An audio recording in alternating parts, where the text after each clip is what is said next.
Olá, boa tarde. O Senado realiza daqui a pouco, às 2 horas, uma sessão de debates para discutir o adiamento das eleições municipais deste ano.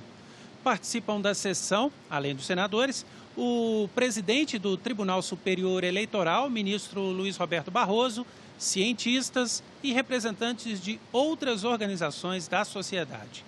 O autor do requerimento da sessão, que também é relator da PEC do adiamento das eleições, é o senador Everton, que está aqui comigo para uma participação ao vivo. Senador, muito obrigado pela presença.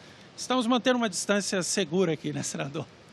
Isso, eu vou receber daqui a pouco, o Senado está recebendo daqui a pouco essas autoridades aqui citadas por você para discutirmos, através da Comissão Geral, o tema do adiamento das eleições. Terminamos agora a reunião do Colégio de Líderes e está decidido que irá para o plenário do Senado Federal no dia de amanhã, terça-feira, essa PEC 18, na qual eu apresentarei um substitutivo, PEC do senador Randolfo Rodrigues, que foi apensada, nós temos aí mais 5 PECs que foram apensadas a ela. Então será votado amanhã, primeiro e segundo turno, quebraremos o interstício, e o segundo turno também no dia de amanhã, para poder já mandar para a Câmara dos Deputados e ela deliberar. Sim ou não, mas nós precisamos, essa semana, dando tudo certo, dar essa segurança e essa resposta à sociedade, até porque os candidatos e também os pré-candidatos precisam se organizar quanto à questão de prazo, de descompatibilização, prazos, inclusive, para manterem ou não as suas agendas, por exemplo, de inauguração, de recebimento de convênio e vários outros que implicam numa decisão ainda nesta semana do Congresso Nacional. O relatório do senhor vai estabelecer aquela data de 6 de dezembro e 20 de dezembro para a realização das eleições? Não, será 15 de novembro, primeiro turno, e 29 de novembro, segundo turno.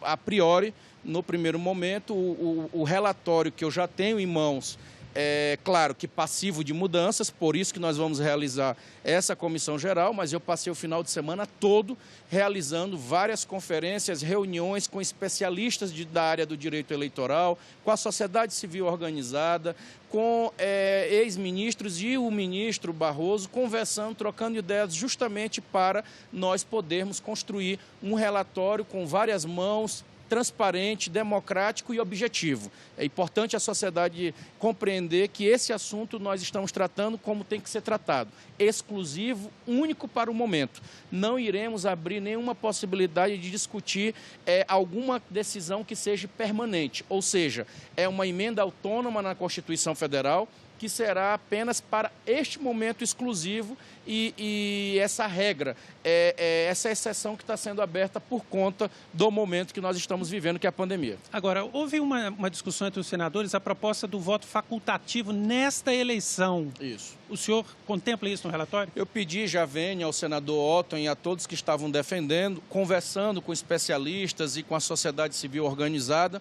todos são muito reticentes e eu decidi não manter essa sugestão. Nós vamos continuar com o voto obrigatório.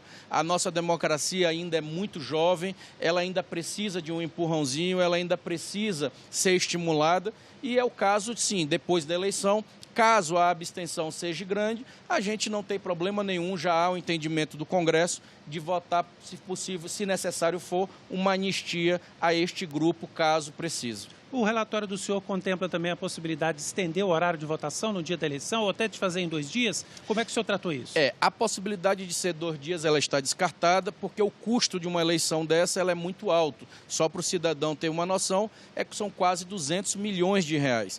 Então você teria a logística da madrugada para saber como é que seria o custo e como seria essa questão de se vigiar essas urnas, fechar ou não, 0ª9 ou não, público que foi votar e o outro que está em casa que não votou, influenciado ou não, ou seja, é muito perigoso. Então nós estamos dando ao TSE essa condição de, através de resolução, ele normatizar essa questão do dia, ou seja, o próprio TSE já está estudando essa possibilidade de estender o horário, começando mais cedo, terminando mais tarde, deixando um horário específico para esse grupo chamado grupo de risco. E os outros prazos, por exemplo, as convenções partidárias, fica mantido o que está estabelecido hoje ou não? É importante. As convenções, elas também vão ser arrastadas, vão ser prorrogadas. Então, se eu estou adiando 42 dias a eleição, então se coloca daqui para frente 42 dias tudo. Eu vou dar um exemplo a vocês. A atual legislação, nós temos o prazo da convenção do dia, agora do dia 20 de julho a 5 de agosto. Então, a convenção irá para o dia 31 de agosto a 16 de setembro. Prazo vedado, também prorrogado para frente, 15 de agosto, ou seja, 3 meses antes da eleição.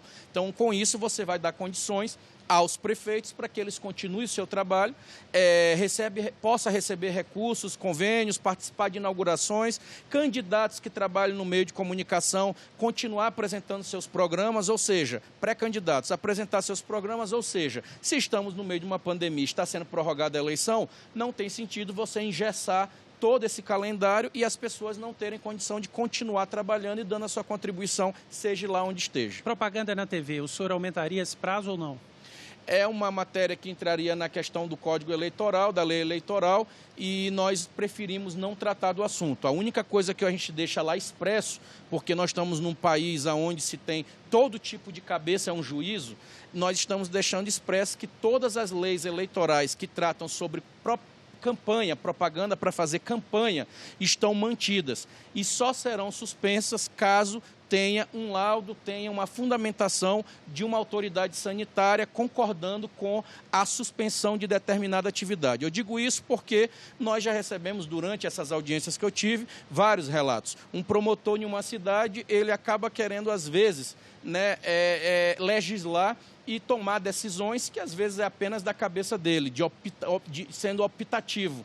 Então nós queremos que esse assunto seja ouvido, sim, os especialistas da área, assim como nós estamos ouvindo, para tomar a decisão de adiar a eleição. Então, as regras ficam mantidas, se na lei diz que pode fazer carreata, se pode fazer as atividades, então, seguindo os padrões e as orientações das autoridades sanitárias. Uma última pergunta rapidinho, senador. Essa mudança, ela interfere no prazo de posse dos novos prefeitos? O tribunal garante que vai ser possível dar a posse no dia 1º? Não interfere. Será dia 18 de dezembro, nós estamos estipulando o prazo da diplomação e a posse continua mantida para o dia 1º de janeiro. É importante também, as pessoas, e muito importante essa informação que eu vou dar, muita gente diz assim, senador Everton, qual é a garantia que nós temos de colocar a eleição para o dia 15 de novembro e até lá, novamente, as autoridades sanitárias informarem que não pode mais realizar a eleição? E aí, qual é a solução? Nós estamos deixando 2 dispositivos lá na lei, nessa PEC. Casos municipais, então, num estado, eu vou lhe dar o exemplo do meu estado, Maranhão. Se o estado do Maranhão, a autoridade sanitária, o Ministério Público Eleitoral, identificou que não tem como realizar a eleição em um determinado setor do meu estado, pode ele provocar o TRE, que vai provocar o TSE e tomar a decisão de adiar somente naquele local. Ou seja, você pode fazer uma eleição suplementar até o dia 7 de fevereiro, coordenado pelo TSE. Caso seja estados ou região do Brasil, aí o TSE vai reportar à Comissão do Covid-19 do Congresso Nacional que, convencidos de que tem que adiar, irá pedir autorização ao Congresso Nacional para fazê-lo através de um decreto legislativo. Assim, também dará mais segurança a todos e nós tomaremos a decisão de forma colegiada. Senador, muito obrigado pela presença. Eu que agradeço e agora nós iremos para a nossa sessão de debates. Boa sessão. Bom, e hoje também o senador Ângelo Coronel deve apresentar o relatório do projeto de lei que trata das medidas para combater as fake news. Os senadores estão avaliando uma minuta apresentada por ele na sexta-feira e a previsão é de que a proposta possa ser votada ainda esta semana. O texto substitui o original do senador Alessandro Vieira e traz uma série de normas e mecanismos de transparência para redes sociais, incluindo serviços de mensagens privadas e conteúdos patrocinados para combater abusos, manipulações, perfis falsos e disseminação de fake news. Quase metade dos brasileiros não sabem, não tem consciência de que interagem com robôs na internet. Eles realmente recebem as mensagens e imaginam que estão dialogando com seres humanos normais, que têm aquele pensamento, que têm aquela opinião. Então, para esse público, o impacto da desinformação que chega em redes articuladas artificialmente é imenso. Ele realmente molda um comportamento, gera radicalismo, gera problemas. Focamos no projeto nas ferramentas que são utilizadas para disseminar esse conteúdo, que se resumem basicamente em 3. Contas falsas, redes automatizadas de distribuição, as chamadas redes de robôs, e o patrocínio velado ou patrocínio não identificado de conteúdo, impulsionamento ou patrocínio. Eu não posso concordar e tenho certeza que você também não concorda que uma pessoa crie um perfil falso nas redes sociais, que abra uma conta falsa numa rede como o WhatsApp para difamar as pessoas, para plantar notícias que ataquem a sua honra. Isso é inadmissível no país. Então, nós estamos fazendo este relatório atacando pontualmente esses crimes cometidos por pessoas que não têm caráter. Os senadores justificam a urgência da votação do projeto com 2 pontos principais: a pandemia da Covid-19, já que são muitas as notícias sobre a doença compartilhadas rapidamente, e as eleições municipais deste ano. A proximidade de um processo eleitoral é um relevante motivo para você ter urgência na votação e aprovação, para que você tire do jogo político esses mecanismos que são de desequilíbrio. Aquele que tem recurso financeiro, que tem acesso a determinados artifícios, consegue ter um acesso maior, um alcance maior, tanto para levar sua mensagem, como principalmente para atacar ou destruir a imagem de adversários. Se você tira essas ferramentas, você garante um jogo muito mais igual. De acordo com o relator, a proposta não fere a liberdade de expressão. É evidente, não estamos mexendo em nada da liberdade de expressão, porque é uma cláusula pétrea da nossa Constituição. Agora, estamos combatendo, repito, o anonimato, combatendo essas pessoas covardes que estão simplesmente difamando as pessoas, e quando você procura saber quem é a pessoa, estão anônimas. Você não consegue nem entrar com ação judicial, porque você não consegue localizar. E na reunião de líderes que acabou agora há pouco, os senadores decidiram que esse projeto das fake news será votado na quinta-feira. Já na quarta-feira, o Senado deve votar o novo marco legal do saneamento básico. O texto estabelece medidas para atrair investimentos privados para o setor. O senador Tasso Gereissati foi o relator do PL 4162 de 2019, apresentado pelo governo. No relatório, o parlamentar lembrou que desde a edição da medida provisória 844 de 2018, o Congresso Nacional tem tentado modernizar o marco legal do saneamento. Tasso recomendou a aprovação do PL sem alterações. O texto, aprovado na Câmara dos Deputados no fim do ano passado, prorroga o prazo para o fim dos lixões e facilita a privatização de estatais do setor. Entre os pontos abordados no projeto estão a determinação de que os contratos em vigor vão ser mantidos até março de 2022, podendo ser prorrogados até 30 anos. Os contratos também deverão cumprir metas até o final de 2033, com cobertura de 99% para o fornecimento de água potável e de 90% para a coleta e tratamento de esgoto. Também define que os contratos entre as cidades e empresas estaduais de água e esgoto vão passar a ser de concessão, com abertura de licitação envolvendo empresas públicas e privadas. Atualmente, esses acordos são feitos diretamente, sem concorrência. O projeto também estende os prazos da Política Nacional de Resíduos Sólidos. Os novos prazos vão de 2021 para capitais e regiões metropolitanas até 2024 para municípios com até 50 mil habitantes.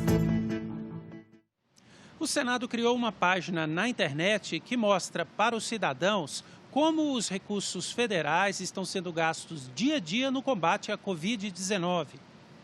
Imagine uma ferramenta com a qual você possa conferir diariamente os gastos federais com a pandemia do coronavírus. Pois é, essa ferramenta existe e está no Siga Brasil, o portal de transparência tributária da Consultoria de Orçamentos do Senado. A novidade está no painel do cidadão, a parte do Siga Brasil que é feita para pessoas comuns, que não são especialistas em orçamento. Assim é para todo mundo entender o número que está lá. O quadro com os recursos que foram prometidos e os recursos que foram efetivamente gastos no combate à pandemia é atualizado diariamente com base nos dados do CIAF, o Sistema Integrado de Administração Financeira do Governo Federal.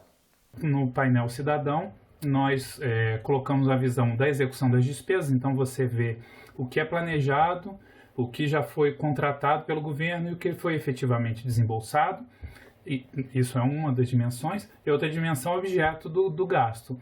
Que órgão é que é responsável por esse gasto? Que ação foi feita, né, com esse recurso? E o mais importante, uma visão diferenciada do painel, é a regionalização do gasto, ou seja, para que estado foi isso? Transparência nunca é demais. Então, eu parabenizo ao Senado Federal. Logicamente, essas informações vão nos ajudar muito na comissão de enfrentamento a essa crise. Você pode fiscalizar os gastos federais que estão sendo usados no combate à pandemia do coronavírus, focalizando a câmera do seu smartphone nesse QR Code aqui, que vai te redirecionar para a página do painel do cidadão.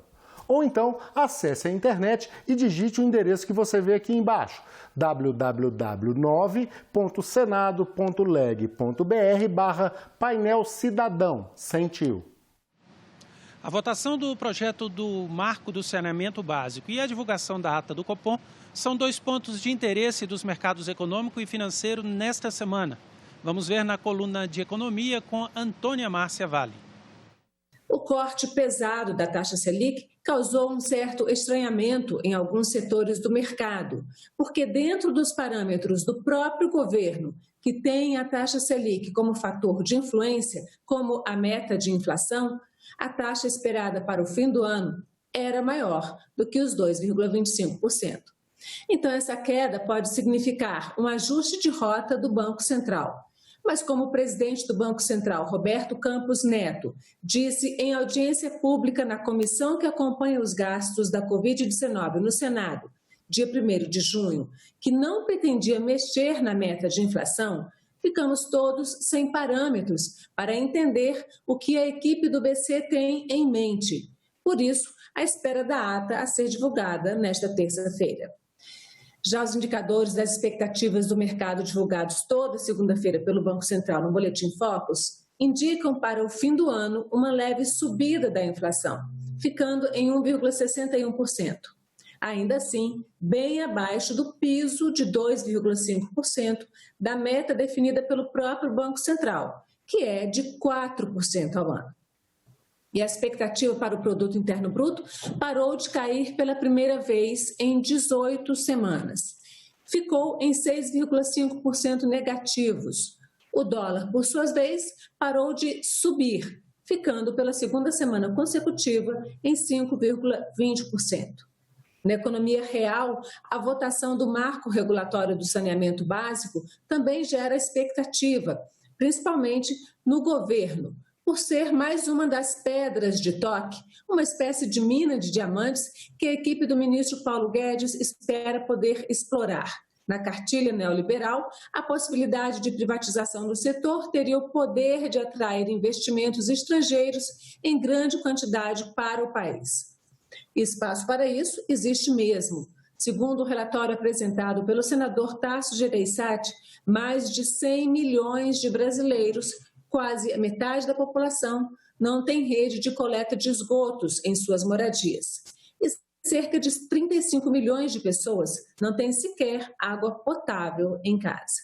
Dados do Instituto Trata Brasil, uma organização das empresas privadas de saneamento, indicam que para o país atingir as metas de universalização dos serviços de água e esgotos, seriam necessários cerca de 500 bilhões de reais em investimentos.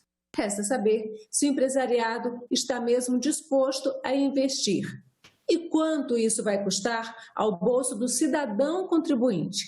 Críticos do projeto afirmam que o primeiro efeito da aprovação do marco regulatório pode ser o aumento das tarifas de água e esgotos. Redução de 15% na taxa que os pequenos restaurantes pagam aos aplicativos de entrega. Essa é a proposta do senador Randolfo Rodrigues para o período da pandemia. Com a recomendação da Organização Mundial da Saúde de ficar em casa para combater a pandemia causada pela Covid-19, os serviços de delivery estão em alta. No mês de março, por exemplo, quando o isolamento social foi decretado, os pedidos por aplicativos tiveram um crescimento de 77%. No início do ano, o setor chegou a apresentar queda. E para sobrecarregar menos as pequenas e microempresas do ramo alimentício, o senador Randolfo Rodrigues apresentou um projeto que propõe que durante a pandemia as empresas como Rappi, iFood e Uber Eats, por exemplo, reduzam as suas taxas de cobrança de serviço em ao menos 15% para os pequenos negócios. É uma contribuição que os aplicativos podem dar para defender os empregos e, ao mesmo tempo, apoiar as micros e pequenas empresas no Brasil. Com a lei em vigor, fica proibido o aumento dos preços dos produtos oferecidos ao consumidor e os custos de entrega. De acordo com o projeto, em um dos aplicativos, as taxas fixas de serviço cobradas aos donos de restaurantes chegam em até R$ 130, fora um custo móvel entre 27% e 30% sobre o valor de cada pedido. São esses valores, por exemplo, que vão precisar diminuir. Este empresário do ramo de bares e restaurantes conta que não atendia por delivery, mas precisou aderir devido à pandemia. A nossa receita caiu drasticamente, né? Nós não tínhamos, nós não trabalhávamos com delivery, né? E tivemos que começar a trabalhar por conta da pandemia, né? Porque precisava entrar receita, qualquer tipo de receita que fosse. Então tivemos que nos adaptar a essa nova realidade, né? Essa lei proposta aí pelo senador Randolfo Rodrigues vai nos ajudar demais, né? Qualquer redução de custo aí é de imensa ajuda para o nosso setor de bares e restaurantes. Nós ficamos por aqui. Você pode rever as reportagens desta edição na nossa página na internet, senado.leg.br/TV. Uma boa tarde e continue sintonizado na TV Senado.